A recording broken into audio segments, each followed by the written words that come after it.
Alright, I'm about to show you two pieces of drone footage. One was shot on a $900 drone that fits in your pocket. The other, a $5,000 professional beast that weighs over 3 pounds. Here's the challenge. Can you tell which is which? Because if you can't, I'm about to save you $4,000. And if you can, well, stick around, because the difference might not be what you think. I'm holding the DJI Mini 5 Pro in one hand and the Mavic 4 Pro in the other. And over the next 12 minutes, I'm going to show you something that DJI doesn't want you to know. These drones are wildly different in price, but in certain situations, the cheaper one actually wins. Yeah, you heard that right. So, if you're about to drop thousands on a drone, do not make a purchase until you watch this entire video. I've spent 3 weeks testing these in every condition imaginable, and what I discovered will absolutely change your buying decision. The blind test. Take a close look at clip A. Notice the sharpness, the colors, the smoothness. Keep that in your mind. Now here's clip B. Same location, same lighting, different drone. Look at the detail in the shadows. Check out how it handles those highlights in the sky. Which one looks more professional to you? Drop a comment right now, A or B. Which one do you think is the expensive flagship? Because here's where it gets interesting. I showed this exact test to 15 professional videographers last week. You know how many got it right? 6. That's a coin flip, literally worse than guessing. And that tells you everything you need to know about where drone technology is in 2025. Clip A was the Mini 5 Pro, the $900 pocket rocket. Clip B was the Mavic 4 Pro, the $5,000 professional unit. Now, before you click away thinking, okay, they're the same, I'll buy the cheap one. Hold on, because when you zoom into 400%, when you push these into extreme conditions, when you need those pro features on a paid shoot, that's when the differences become crystal clear. And some of those differences, they're absolute game changers.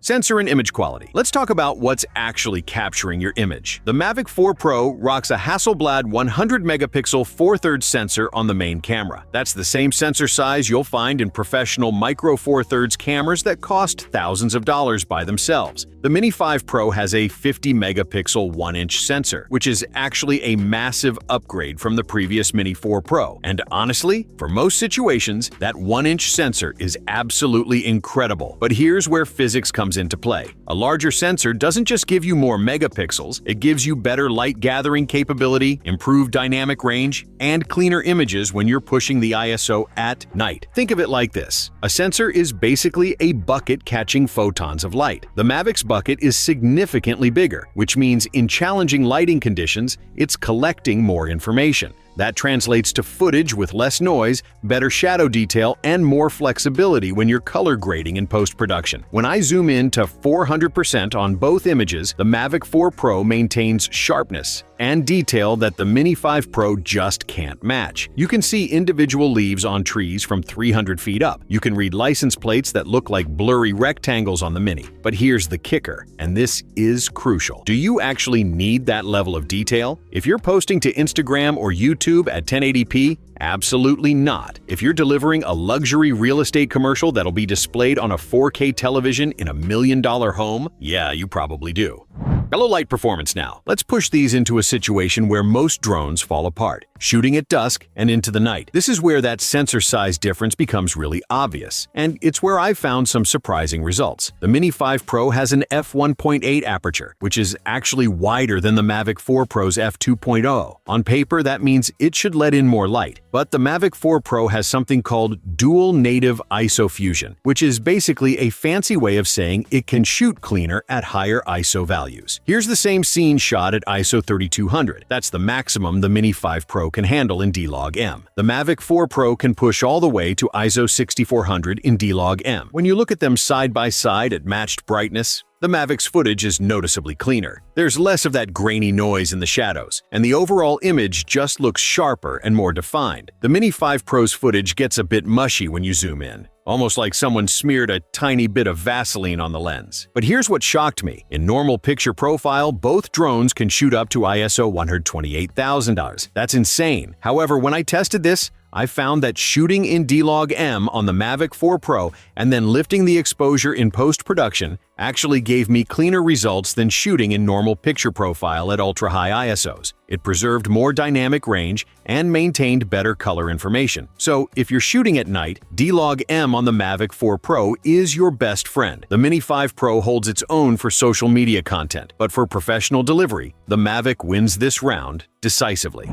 The portability factor. Here's where things get really interesting, and it's the #1 reason people choose the Mini over the Mavic. The Mavic 4 Pro weighs 1,630 grams. That's about 3.5 pounds. The Mini 5 Pro weighs 249 grams. That's literally 4 times lighter. Now, you might be thinking, who cares about a few pounds? But let me tell you why this is absolutely critical. When I'm traveling internationally, especially on budget airlines with strict carry-on weight limits, every ounce matters. The Mini 5 Pro fits in a jacket pocket. I've walked through airports with this thing in my hoodie, and nobody even knew I was carrying a professional-grade drone. Try that with the Mavic 4 Pro, and you're lugging around a dedicated camera bag that screams expensive equipment inside. Plus, in many countries, drones over 250 grams require registration, additional permits, and sometimes even a license to operate. The Mini 5 Pro slides in just under that limit at 249 grams, which makes it legal to fly in places where the Mavic 4 Pro would require paperwork. But it's not just about travel. It's about actually using the thing. Last month, I went on a hiking trip in the Rockies. 8 miles in, beautiful vista, perfect golden hour light. I pulled out my Mini 5 Pro, got the shot in 5 minutes, and packed it away. If I'd brought the Mavic 4 Pro, I probably would have left it at the trailhead because I wouldn't want to carry that extra weight for 16 miles round trip. The best camera is the one you have with you, and the Mini 5 Pro is just more likely to be with you. That's real-world value you can't put a price tag on. When resistance reality. Now, lighter weight is amazing for portability, but it becomes a disadvantage when Mother Nature decides to throw a tantrum. Both drones are rated for wind resistance up to 12 meters per second. That's about 27 miles per hour. But those ratings are about whether the drone can maintain position and not get blown away. They say nothing about whether your footage will actually be smooth and usable. I took both drones out on a day with sustained winds around 25 to 30 miles per hour. Pretty gnarly conditions. Set up a static shot, locked both drones in position, and just let them hover. The Mini 5 Pro was constantly making micro corrections. You can see it in the footage. There's this subtle shakiness, and the framing slowly drifts. It's fighting to stay in place, but the wind is just too much for its lightweight frame. The Mavic 4 Pro, on the other hand, held rock solid. The extra weight acts like a stabilizer, and the more powerful motors can compensate for wind gusts without the whole drone getting pushed around. This is one of those things that doesn't show up on a spec sheet, but it's absolutely critical for professional work. If you're shooting a real estate video and the wind picks up, you need to know your drone can deliver smooth, stable footage. You can't tell a client, sorry, it was too windy, when they paid you good money. The Mavic 4 Pro gives you that confidence. The Mini 5 Pro is fantastic in calm to moderate conditions, but in heavy wind, it's simply outmatched by physics. Point goes to the Mavic here, no question.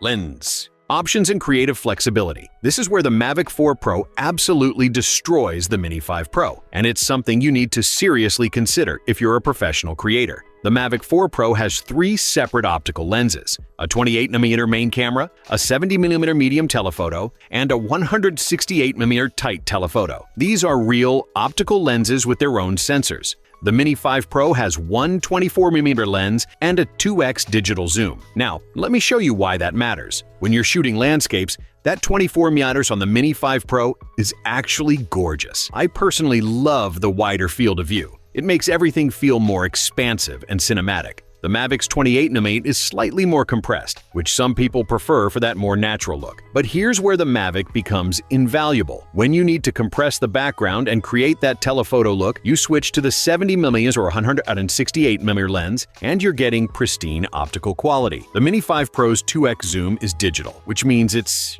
cropping into the sensor and using software to upscale the image. When you compare the digital 2x zoom of the Mini to the optical 70mm of the Mavic, it's not even close. The Mavic's image is sharp, detailed, and clean. The Mini's digital zoom looks soft and compressed, like you took a screenshot and blew it up. For professional work where you need that compressed, zoomed-in aesthetic, think car commercials, wildlife shots, or isolating a subject from a busy background, the Mavic's multiple lenses are a complete game-changer. If you shoot a variety of content and need creative flexibility, the 3-lens system on the Mavic 4 Pro is worth the price of admission alone. However, if you primarily shoot wide landscape or architecture work, the Mini 5 Pro's 24mm is actually my preferred focal length. It's wider than the Mavic's 28mm, and for those sweeping vista shots, wider is almost always better. So this category really depends on your shooting style.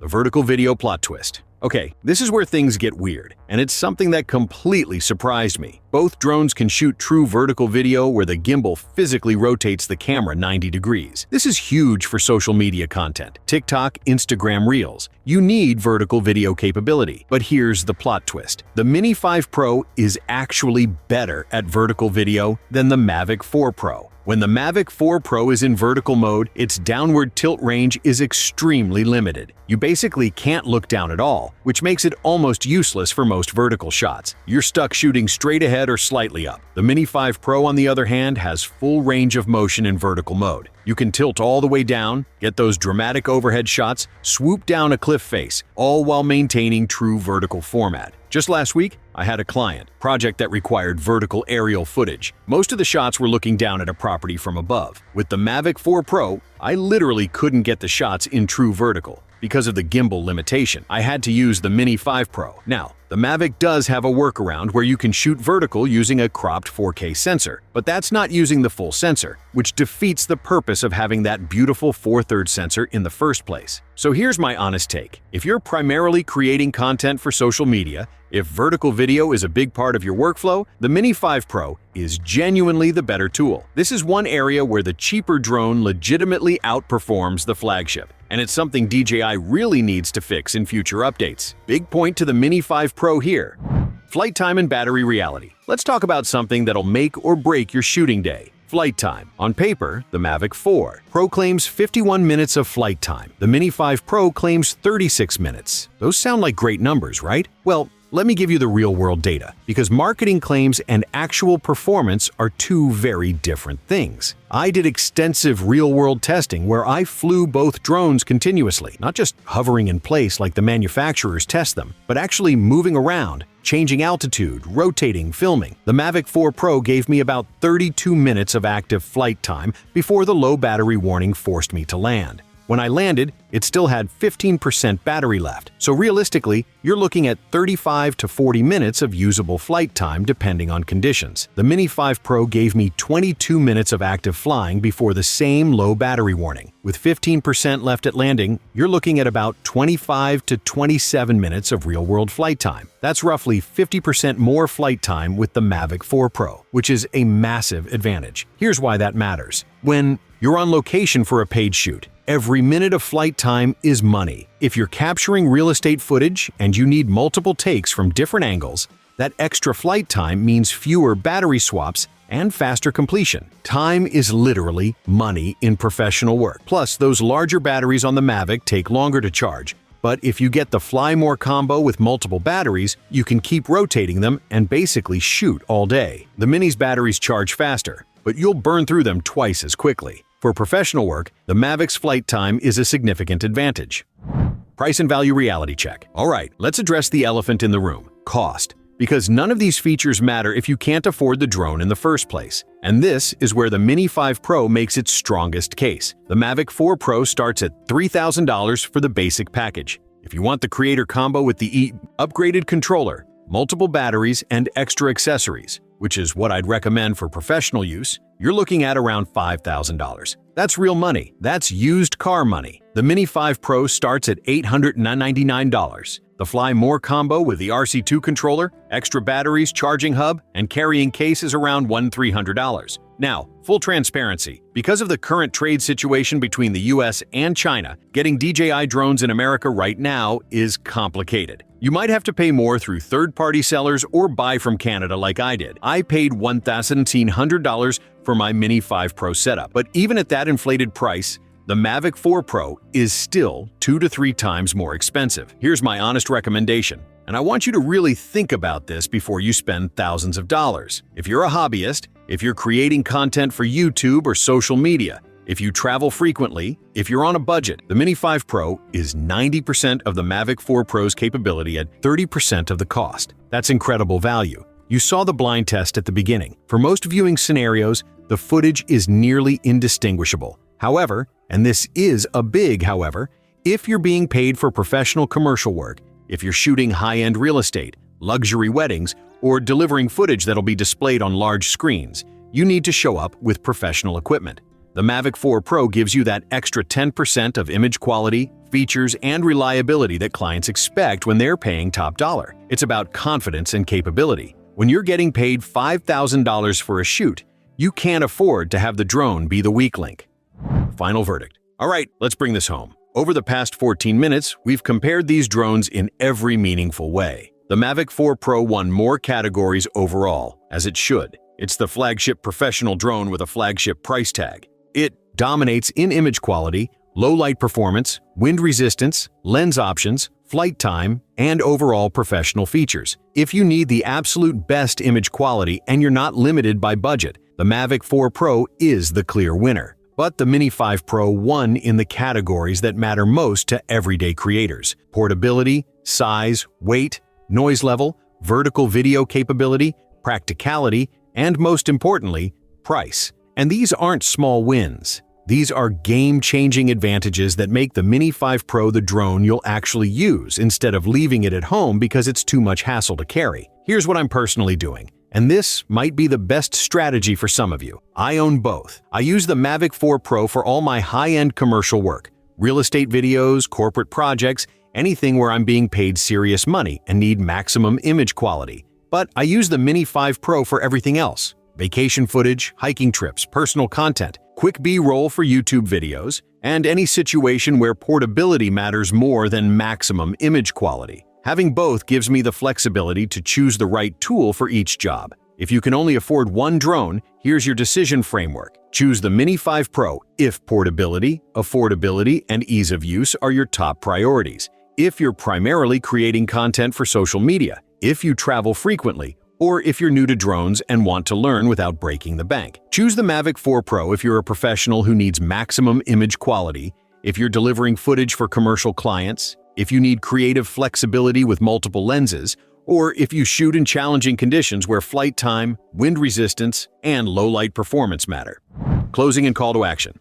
Look, at the end of the day, both of these drones are absolutely incredible pieces of technology. We're living in a time where a sub-$1,000 drone can produce footage that would have required a $50,000 helicopter rental just 10 years ago. That's insane. The Mini 5 Pro proves that you don't need to spend $5,000 to create professional-looking content. But the Mavic 4 Pro shows what's possible when you push the boundaries of consumer drone technology. If this video helped you make a decision, smash that like button so more people can see this comparison. Drop a comment below telling me which drone you're going with and why. I read every single comment, and I'd love to hear your thought process. And if you haven't already, subscribe because I'm about to do a deep dive tutorial on getting the absolute best cinematic footage from both of these drones, including my exact camera settings, movement techniques, and color grading process. Remember, the best drone isn't the one with the best specs. It's the one you'll actually take with you and use. Whether that's the Mini 5 Pro or the Mavic 4 Pro,